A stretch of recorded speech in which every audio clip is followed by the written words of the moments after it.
Welcome to the Dan Casper Show podcast, your chance to catch the full show anytime, anywhere. If you missed it live on the radio, no worries. We've got you covered with all the sports talk, opinions, interviews, and conversations from the show. From the Packers to the Brewers to the biggest stories in sports and around Wisconsin, it's all right here. This is the Dan Casper Show podcast. All right, third hour kicks off right now on this Thursday morning, a takeover Thursday. Thanks for hanging out with us and making us a part of your start here. We've got Jake Bolks joining us at the bottom of the hour, answering your outdoor-related questions. So text those on over, 715-830-1912. You can also, 1 hour from now, we'll kick off our weekly Express chats for the summer as the Eau Claire Express season is set to begin on Monday, but since Monday is Memorial Day, we won't be here. So owner Craig Toyson is going to be joining us at 9 o'clock to help us preview the upcoming Express season. It is a Takeover Thursday, so we are taking your topics.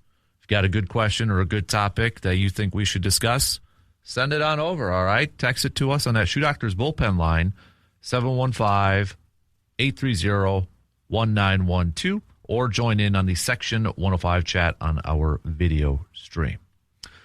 Intern Carter also here too. One of his questions is, do the Brewers have the best rotation in Major League Baseball? What say you, everybody? Do you think the Brewers have the best starting rotation in all of Major League Baseball? Do you think they do? That's why you are throwing it out there, right? That's why you threw it out there. I think if we base it off of team ERA, they're one of the best ones for starting right. You got Braves probably up there, Dodgers. I mean, what Ohtani's doing too is just absolutely ridiculous. I'd say yes. I don't know if I'd say top five for sure. I don't know if I'd say first right though. Yeah, I'd say top five. Definitely. And I think now depth, I'd probably say number one. Because if you miss your starting pitcher last year that led the team in wins, Quinn Priester, has not played an inning yet for you. Brandon Woodruff has been on the injured list. And you traded Freddie Peralta, your other guy that was your best pitcher. You're missing those three. And you're still one of the best. That, to me, is you've got the best depth of starting pitchers in Major League Baseball. I would say that, for sure. Top five. Yeah. You can debate top one, top two, for sure top five. I would put the Brewers on there. Because you look at a lot, I mean, even the Yankees are going through some injuries, but they're going to get Garrett Cole coming back here soon. So that'll definitely help them, for sure, which stinks. But... yeah, I'd probably go top five. Yeah. I'd probably go top five. Also, it is a Enough is Enough Thursday, so what's a sports narrative or what's a sports take that you're just like, enough is enough? How about, because the Eagles linebacker Nolan Smith got arrested for reckless driving. What is it with Georgia players and driving issues and speeding? Like, enough is enough. Are they teaching that down there, or what's going on? Is that a thing? I don't know. It just feels like if you played football at Georgia, you might have some driving issues. 2 days ago, their starting safety just got arrested for driving too fast. It's like, what's going on here in Georgia? I've never been to Georgia.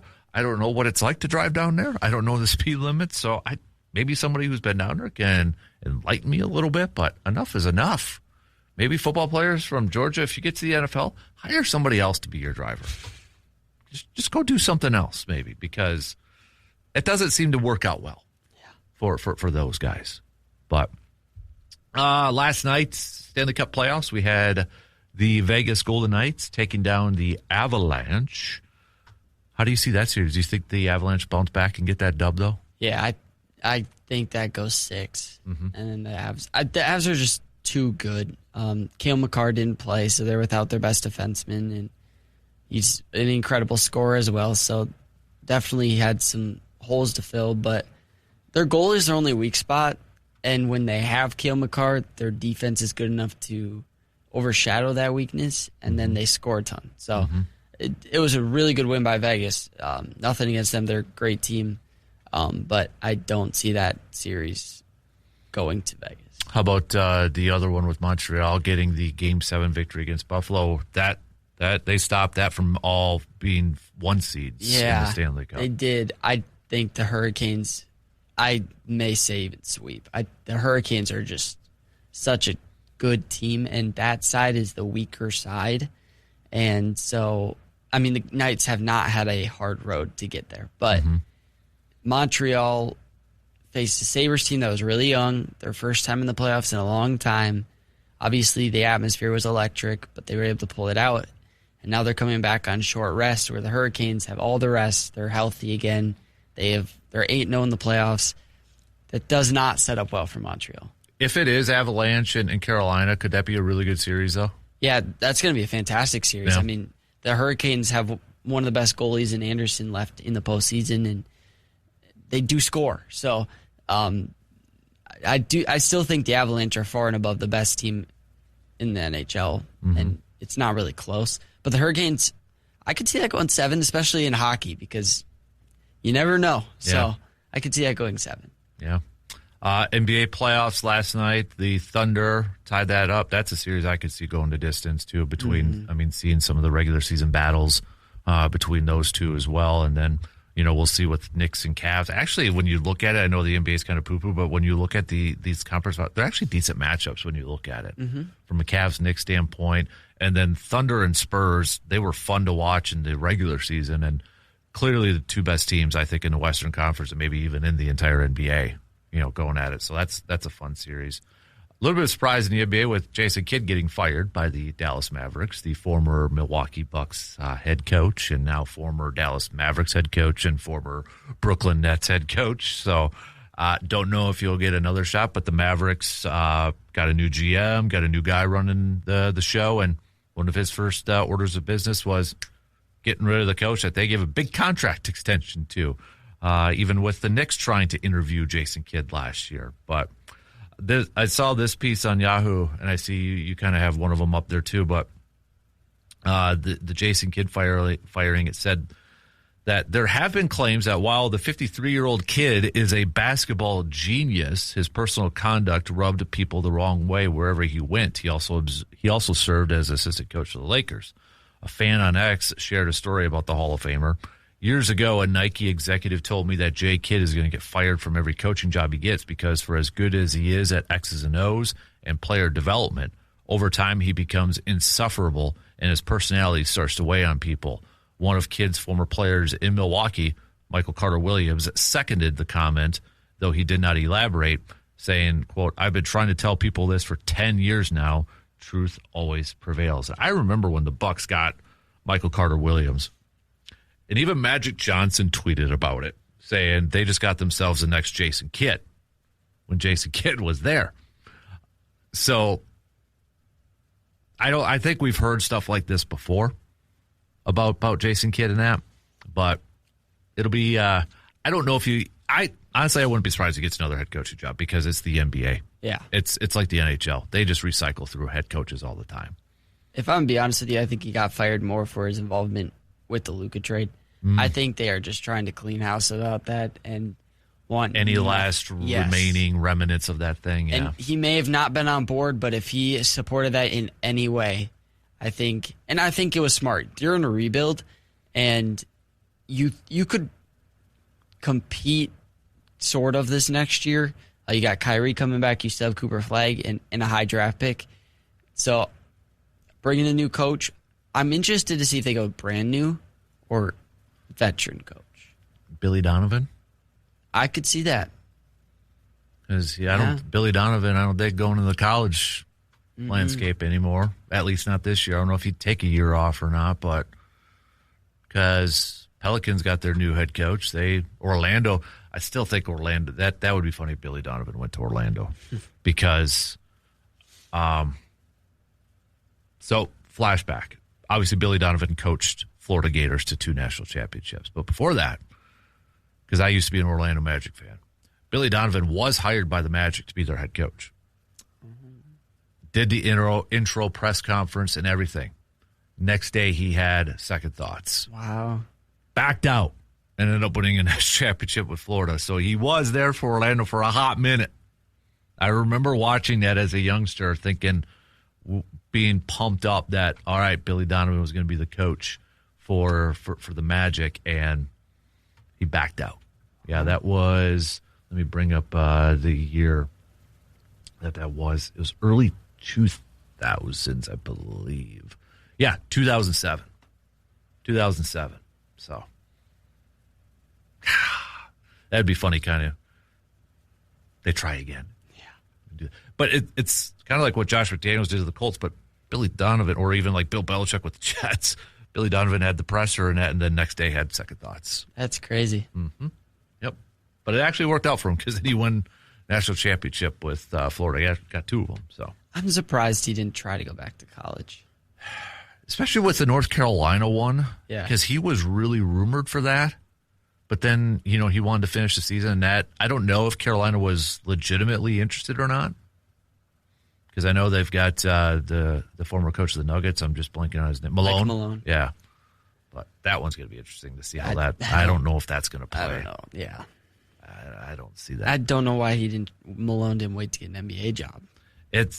We talked about it. Would Carolina do what they did with Belichick, bringing in a former big-name pro, and it's exactly what they did with their basketball team. I don't know, maybe it'll work out, but if I'm a Carolina basketball fan, I'm worried. Football, it's like whatever. You think of North Carolina, you think of basketball, not football. I'd be a little bit worried. Yes. About the future here. But, all right, let's take a quick break. Last call, questions for Jake Bolks. He's coming up in about 15 minutes or so. Please text those on over to us on that Shoe Doctors bullpen line at 715-830-1912. We'll take a quick break. Back with more after these few words. Every summer Saturday from 3 to 6 p.m., head on over to the VFW Post at 305 for some live music happy hours on the patio. Bring your camera, take in the view. Watch the resident Raptors do a little hunting and fishing. Grab a beverage and enjoy some great live music performed by their talented local musicians. They'll be featuring food and drink specials. And, of course, the four-legged friends are always welcome. And put it on the schedule here because we are a month away from one of the better holidays, Father's Day. Sunday, June 21st from 7 a.m. to noon. They'll be doing their special Father's Day buffet. So if you're looking to take dad out, go to the VFW Post at 305 Sunday, June 21st from 7 a.m. to noon. All right, we'll catch up with Jake here in about 10 minutes. So again, final call for any hunting, fishing, outdoor-related questions you may have for Jake. Text those on over to that Shoe Doctors bullpen line at 715-830-1912. Off day today for the Brew Crew as we get set for a big series going up against the Dodgers as the Dodgers come into town. I don't know I don't know. I'd have to double check. I don't know off the top of my head if Ohtani is going to be scheduled to pitch or not. He's not? He pitched yesterday. He did? Perfect. Good. Great. Awesome. Get him out of here. We don't need... Although we have the bat to worry about, too. So, yeah. I know he's a little down, but still. We'll just take one thing to worry about. That's right. Yeah, that's right. Hey, we are the best. The Brewers are the best at not giving up home runs anyway. So, yeah. It should be a fun series. I'm glad the Brewers are playing like this. They're playing some really good baseball. They're playing probably their best baseball that they have all season long. They're healthy. You're not going to have Kyle pitching this one. I don't think Miz is pitching. So maybe a little bit worried there that they're not going to have the best pitchers going up there. But you got Logan Henderson. We'll see who's going to be. I believe. Do they have the lineups announced or the rotation announced yet? They had the probables out. Okay. It's Robert Gasser, Logan Henderson. And probably maybe Coleman Crow? I don't think it was Coleman Crow. Or they go? Oh, Sproat. It'd be Sproat. There it was. Yep. Yeah, Brandon Sproat. So it was Logan Henderson, Robert Gasser, and Brandon Sproat. Okay. good test for those. It'll right? be interesting to watch, yeah. Yep. So, should be fun. But I don't think that is... Oh, okay, never mind. All right, I'll got a question for Jake. I'll throw that over to him, too. So, all right. Send over your Takeover Thursday topics if you got any. One kind of informal poll question we've been throwing out there for peeps with Aaron Rodgers announcing yesterday that this is his final year. You as a Packers fan, if you are a Packers fan, would you be watching maybe him a little bit more, maybe the Steelers just a little bit more this year because you know it's the final year? I'd say just based off the messages, I'm not going to read all of them. It's probably about 75 to 80% saying yes, that they would. 75 to 80%. And I get it, too. A lot of it's going to depend on whether they're going to be on your TV or not. Yeah. You know, that's the unknown part of it. But maybe you follow a little bit more online. Maybe you're just kind of, on your phone. Maybe you're just kind of looking it up and paying a little bit more attention during the day at the score, at the stats, any highlights, more so than maybe you would have like last year or the year prior. But honestly, I feel if that game is on TV, like a primetime game, for example, a lot of people may not watch a primetime game if it's not the Packers or their favorite team. Let's use the Packers in this because we're talking about Rodgers. But a lot of people may not go out of their way to watch it if it's not the Packers. But if it's Aaron Rodgers and the Steelers, you're going to go out of your way now to sit down and watch this because this might be the last time we watch Rodgers play. I think I might. I just hope he makes it through the whole season healthy.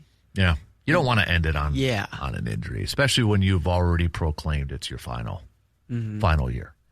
That I was thinking that, but I didn't want to jinx it. So you jinx it, so we can all blame you now when if it does happen. But yeah, that's the other thing too. It's I don't want that. I don't want that to happen to anybody. Yeah, even if it's a rival, I don't want that to happen. I don't want to root for injuries or want injuries in that.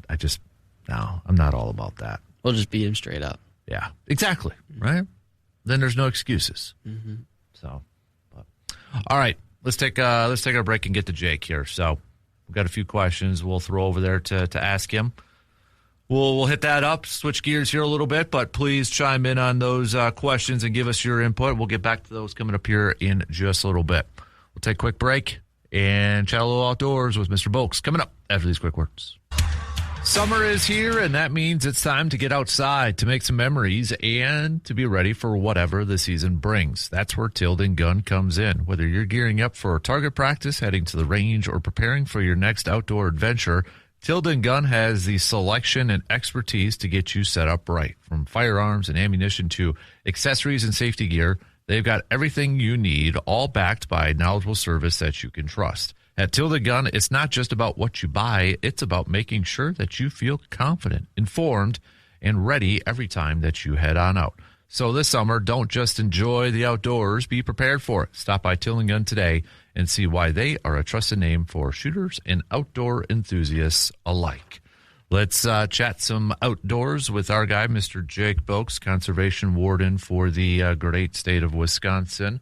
Good morning, Jake. How are you doing, sir? Morning. I am doing well. How about yourself? Can't complain too much, man. Can't complain. So, getting set for Memorial Day weekend. How busy of a weekend is this usually for you guys? Because it's kind of like maybe the beginning of summer and such.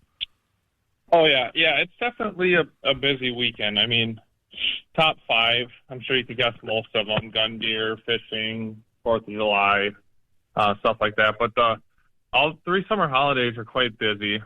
For exactly what you said, it's the unofficial, official start of the summer. Everyone's rip-roaring, ready to get the ATVs, UTVs out, ready to get the boats out. Ready. I mean, you can still technically turkey hunt. The cabins are opening. It's warm. It's nice. It's everything. Obviously, a lot of fishing. Fishing's coming into some prime time in different spots of the state, so it is definitely a busy weekend. Speaking of UTVs and such, we have John that had a text asking, can you ask Jake about UTV window tinting regulations in the state of Wisconsin? Yeah, so there was just in the last week or two a bunch of new rules signed into law regarding ATVs, UTVs, and mostly centered around safety. One of those laws was the ATV, UTV window tinting law. There was nothing prior to it, but now there is one where I guess the best way to describe it is that it's the same rules as like a motor vehicle. So when it comes to like what your cars, SUVs, trucks have on them, there's certain state requirements. Basically, I believe they adopted those same rules. So, you know, if it's a one-seater UTV, those windows are probably going to stay untinted or whatever the factory comes with that's legal. They'll be different depending on if you have like a one with like a back row and multiple windows. It would be different. But the days of like last summer when I was patrolling, you'd see some of these UTVs come by that they were black, like 5% tint all the way around, including the front windshield where you can't even see into it, which creates a whole list of safety concerns. Mostly, obviously, for the operator, when it's nighttime, you cannot see through those. I've driven in tinted vehicles before. During the day, it looks fine. During the night, you can't see anywhere. That's a huge safety concern, especially with all the UTVs on the road routes these days. And then there's also the officer safety concern, because if we can't see inside of it, we don't know what they're doing, what you're moving around, what you're hiding, or if someone's holding a gun. So there's those reasons for it. Mm-hmm. Yeah, that's so interesting. So is this also with Memorial Day weekend, is this where you see maybe an uptick in those trail rides and four-wheelers and UTVs? Yeah. Obviously when summer's here, the boats, ATVs, UTVs are all at their prime. But I think last week we discussed how last Friday, I think was the 15th, that was like a big opening weekend for some of the trail systems around here. I think some were open maybe prior to that. But anyways, a lot of the trails are open. So, yeah, this is like the first where people got extra days off. Obviously, most people have Monday off. They probably took Friday off. So people are getting out camping, and a lot, if not all the campgrounds are open, both state, county, local, stuff like that. So there's a lot, which is fun. It makes it fun. We enjoy working these weekends. We usually pair up with other wardens and go patrol in different areas and get on the machines, get on the boats, and most people are in a pretty good mood too, so it makes it fun. How has I know in the last, month, few weeks or whatever, with the fire danger and such, is it still pretty high in a lot of our areas? And I guess a follow-up to that, when we see those Smokey the Bear signs, you all know what I'm talking about, where fire danger and such, or Smokey Bear, or Smokey the Bear, whatever, Smokey Bear. When it says fire danger high in that, what's like the rule or the law for people in town to and maybe this is a city ordinance question and you're not the proper person, but like to have campfires in their backyard? Yeah, so there's a lot of parts to that last one, but the first one is like the fire danger right now. I mean, it's still kind of high, it's not low by any means, but what forestry staff are looking for is what they call like the green up. That's where, I mean, it's kind of self-implied, but where everything starts turning green. The leaves are turning green and popping out. The grasses are green and growing. Everything's green. Green. Once you get green, the moisture levels are up, the fire danger goes down, and then we did have some rain over the weekend and stuff, so that mitigates it. I'm on an incident management team with a lot of forestry staff that gets put onto like standby when it gets very high-level fire dangers, and that hasn't been a thing here for a week or a week and a half, so that's good. That shows that the fire risk is going down. So we're in a good spot there.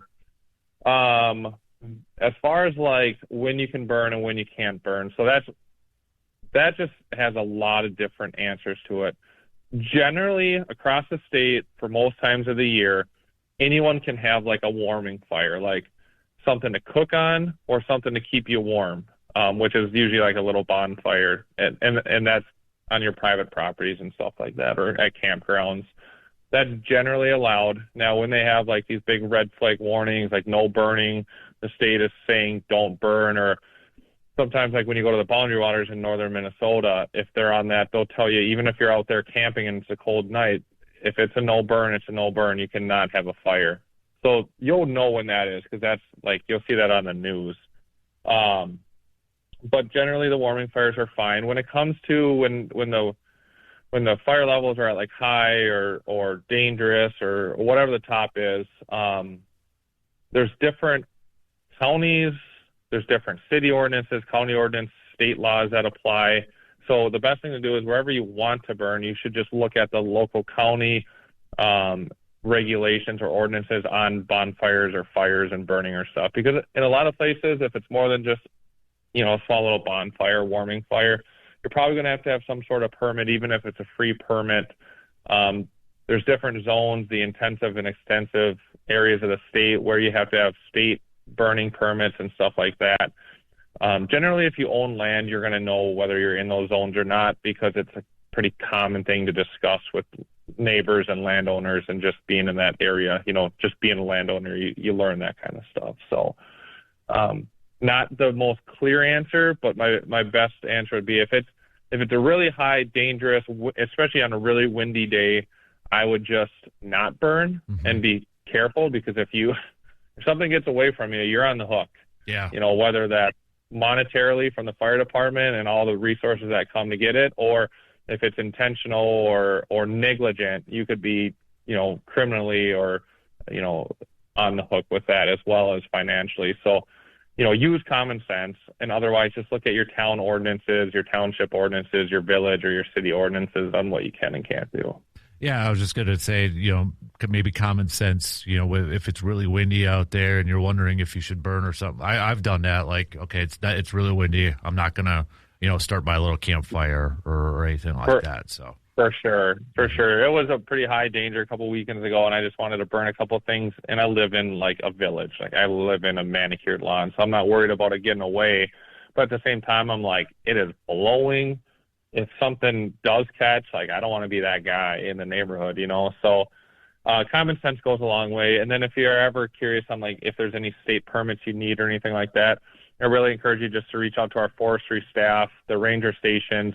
All of our information for the DNR, 95% of it is all public forward facing. So you can get a hold of a ranger just about anywhere in the state at any time, or a ranger station. They got landlines still at some of them. So I really encourage you. Those guys know what they're doing. They're good at their job.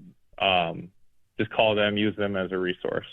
Jake, before I let you go, one little news thing that happened just recently here, sharp-tailed grouse. Did I read that the wildlife officials have recommended no sharp-tailed grouse hunting season this year? Is that law, or is that just a recommendation, and it's kind of got to go through different channels at this point? You actually beat me on that news, so I have not seen that one, so I apologize on that one. Okay. Well, I'm not sure what that'd be. I'm trying to Google it quick, but I don't see anything off the top. But, I'm not sure. Yeah, I know. Not sure on that one. Okay. Yeah, I saw the article on the Journal Sentinel. It said no Wisconsin hunt expected for sharp-tailed grouse in 26, and that was just like 3 hours ago. So said I'll give you a little bit more info. It said 22%. Yeah, you're on top of me. Yeah. You're doing your job. You're trying, man. You're staying on top. I'm trying to impress you. Hey, that's good. That's why I like. That's why I like calling in. I learn something too every day when we listen to this show. I like it. So yeah, no, and that isn't unexpected in a sense.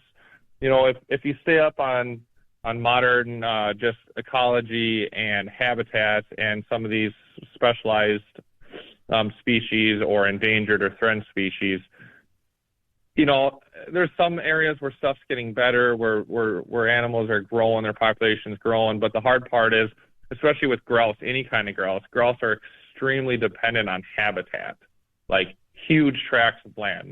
That's what makes grouse successful.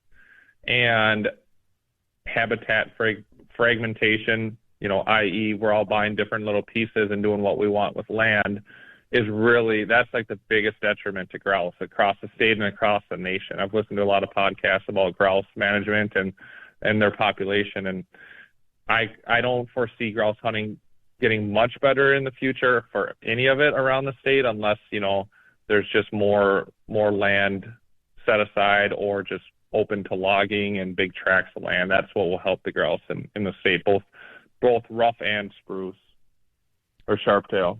Is that something that has really, do you know, Jake, over the last few years, kind of like a decline in population? Is that something that's really sparked in the last few years? Do you know? I don't know all the numbers when it comes to that. I just know, it has it. I mean, you could say that about deer hunting too, but it's not what it used to be 20 years ago, or not what it used to be 40 years ago. But I do know they decrease. They do a lot of studies and counts in the spring and such. And I do know there's some years where their numbers are up. Those are usually after mild winters and stuff like that. But from an overall trend, 5, 10, 15, 20 years, I just think it's just on the decline versus the incline. Okay. Yeah. No, come to think of it, when I was younger, I would, I don't hear as many fake deer when I'm bow hunting anymore. When that grouse is walking through and you think it's a deer, it's like, oh no, it's just a grouse. So I haven't heard that as much. I don't know. Yeah, I haven't made a concerted effort to get out in a couple of years. Yeah, I used to go up north a lot and spend weeks or a week at a time grouse hunting. But I mean, I still see them. I still hear them when I'm turkey hunting. They're obviously around. It's just with a specialized thing like a sharp-tailed grouse, it's whether we have a season with a few permits or not, I think that's going to be the norm. I don't see that anytime soon coming back to just a general open season. Mm-hmm. Right. Man, anything else before I let you go before the Memorial Day weekend, Jake, that you want to throw out there? No, I think I'll get my quick plug in for the regulations. Really sit down and read them before you go out, or especially the online ones, because the online ones can either get out if they're not printed yet sooner, or they can update them throughout the year, if laws change. The online ones you can update. Obviously you can't update paper ones, but just really make sure to get those machines registered, to get trail passes if you need it, get the boats registered, have your life jackets, have life jackets that actually work and fit you. Get your licenses now, because I mean, like you mentioned, it's Memorial Day weekend. All the wardens are going to be out. Tons of sheriff's deputies are going to be out. The feds are going to be patrolling. Everyone's going to be out. So if you're not in compliance, you're going to get stopped. So it makes sense to just take care of it now and spend $20 or $30 on a registration instead of $300 at the end of it all. So I would just strongly encourage that, and to always read the regs and have fun with it. All right, good stuff there, Jake. We appreciate it. Be safe this weekend, and we'll catch up with you again next week, bud. Appreciate it. You have a good one, too. You got it. There you go. There's Jake Bolks, Conservation Warden for the state of Wisconsin. Let's take a quick break, and we'll be back to wrap up the third hour coming up after these quick words. When it comes to quality meat in Eau Claire, there's one name that locals trust. That's Mike's Star Market. From hand-cut steaks and fresh ground beef to homemade brats and specialty items, everything is prepared with care and packed with flavor. Are you planning a cookout, or maybe filling the freezer? Maybe you're getting set for some Memorial Day weekend barbecuing and grilling out. Head on over to Mike's Star Market, because they've got you covered. Stop on in today and taste the difference. Mike's Star Market, your hometown butcher shop in Eau Claire. Got about 10 minutes left to the top of the hour. Then we'll catch up with Craig Toyson, owner of the Eau Claire Express, as we get set for the Eau Claire Express season. That will begin on Monday. So we'll kick off our weekly chats with a member from the Eau Claire Express. We've got more baseball talk coming your way, too. Brew Crew have the off day today as they get set for a series against the Dodgers starting tomorrow. We'll throw a little more football talk. Don't forget, it is a Takeover Thursday, so if you have a topic in mind that you would like to have us discuss and throw out to the rest of the listeners, please send it on over if we like it. We'll talk about it. So text that on over again, 715-830-1912. In case anybody is all about this, apparently. Oh, no, never mind. Oh, yeah. Joey Chestnut's competing in the July 4th hot dog eating contest while on probation. I don't get into that. Do you get into it? I don't know. That makes me sick watching that. Yeah. No, thank you. No, thank you. But get a couple, more people saying they are going to be following along with Aaron Rodgers this season. So don't have names to go with those texters, so I'll just say we got a couple people saying that they will. So, a lot of people saying bringing up the Boston trade too with the Brewers, kind of what we were talking a little bit about earlier too, which I think is going to be brought up for the rest of the season, depending on how everything kind of still goes. And obviously Kyle Harrison being a big part of that. Don't forget about the Shane Druin part of it too, because he has been a big-time piece in that bullpen. So Hamilton, but like you said, Hamilton for Durbin was already maybe a win. And I don't know, maybe Durbin plays better if he's still with the Brewers. I don't know if it's market or style system, whatever the case may be. I don't know. But right now we can just base it off of numbers. And, well, who would you rather have on your team? The bunting David Hamilton that gets you little leaguer home runs? Or Caleb Durbin? Probably Hamilton right now, right? Yeah. If you just base it off of numbers. Who do you think has been the biggest, in the next few minutes here, the biggest unsung hero for the Brewers this year? So it can't be Miz. Can't be Terang. Can't be Contreras. Is it Jake Bowers? Probably. Pitcher, who would you go?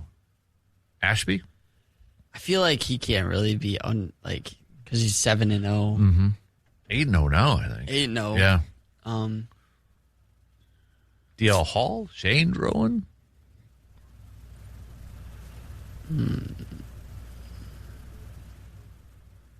I think position play right now, it's got to be Bowers.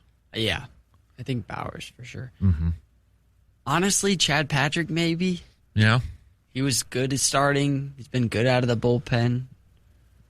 2-2 with the 2.72 ERA. I'll be honest, that 2.72 ERA surprises me because I thought it would be a little higher. I don't know why I had that in my mind. Maybe it's because he got demoted from a starter to bullpen. You kind of have it in your mind, oh, he must have been really bad. And 2.72, I'll take that. Yeah. I know it's only 39 innings pitched, a little over 39, but still, I'd take that. From a long relief bullpen, can give you some starts, that versatility that he brings to the table. Yeah, I could see that. Chad Patrick's kind of the do-all type of pitcher for this team. It's still incredible that DL Hall has the a best 1.54 ERA on this team. Yeah. In 20 games, too. I think that one really gets underappreciated. Yeah. I don't think a lot of people realize how valuable he has been for this team. And maybe it's because it does get overshadowed a little bit from Aaron Ashby because Ashby has the wins. Yeah. If DL Hall had those 8 wins along with that 1.54 ERA, then I think it gets noticed more. But I think it gets a little overshadowed from what Ashby has been doing out of the pen and even what Chad Patrick recently has been doing out of the pen. But DL Hall's another guy that can give you a quick start or give you long relief because he used to be a starter too. Yeah, honestly, I might go DL Hall just because you don't hear that talk a whole lot. Yeah. And again, 1.54 ERA, and he's pitched almost the amount of innings as Ashby. Mm-hmm. So he's pitched a lot. No decisions in every game, 0-0. So yeah, a lot of people talk about Aaron Ashby, was he getting overused and that, but and I know he's pitched 2 more games, but look at the innings, like you said. Aaron Ashby's got 29 2/3 innings pitched, and okay, Hall's got 23 1. It's not that couple games worth of, Yeah, I think I might go with DL Hall. Mm-hmm. How do you view the Memorial Day benchmark? It's kind of, you can start looking at the standings. Mm-hmm. They kind of mean something. It's still really early. I guess really early is relative because we've played a quarter of the season, but it's hard because anything can happen between now and July. Mm-hmm. Anything. So we've seen teams go on those second half runs and make those playoff runs. I mean, the Brewers at this point were, I think, 26-26 or something like that, and then they went on their incredible run. So it's still anything can happen. But I kind of start looking at the standings a little bit, still not fully focused on that, but taking a peek every once in a while. I think player-wise, too, for a good chunk of them, might be able to get a good sense. Yeah. Maybe more so from a pitching side of things. Because, again, I don't think Jake Bowers is going to finish the season hitting close to 300. I'd love it. I think that'd be awesome, but I think odds are probably not. And we can't factor in injuries. We can't forecast how that's going to play out and that. But I think for some, maybe more so from a pitching standpoint, we could kind of know who is or what to expect from them, if that makes sense. Yeah. A little bit. When do you think it starts for position players? I think from an offensive standpoint, it kind of maybe. It's some position players, it's just so, like, again, I keep using Jake Bowers as the example because I don't think he's going to be. But Joey Ortiz, do I feel like he's going to turn up? No. But it's like Jake Bowers, I don't feel like he's going to continue to hit 291 and an 860. Bryce Terang, I feel like, can continue to do that. See, the thing with Jake Bowers is I feel like he's so up and down. That's the thing. So, like, he may end at 280 just because he's going to go 0 for 10 at one point and then going to go 6 for 10 at because he's already like matched or surpassed his numbers all season from last year. Like home runs, I think he's got the same amount from last year. Hits, he's like tied or right there already. That's what the crazy thing. And I know he's maybe getting a little bit more opportunities here, but he's also playing really well. And he's got 10 doubles for crying out loud too. I can't be calling Contreras the doubles machine. It's Jake Bowers and Bryce Terang as the doubles machines. So, all right, we got 30 seconds to the shot clock. So we'll head into our news updates. We'll talk some more baseball with Craig Toyson from the Eau Claire Express. We'll kick off that series. And then plenty more baseball talk coming up in the final hour. But continue to send us your Takeover Thursday topics, questions, all that good stuff. We'll be right back.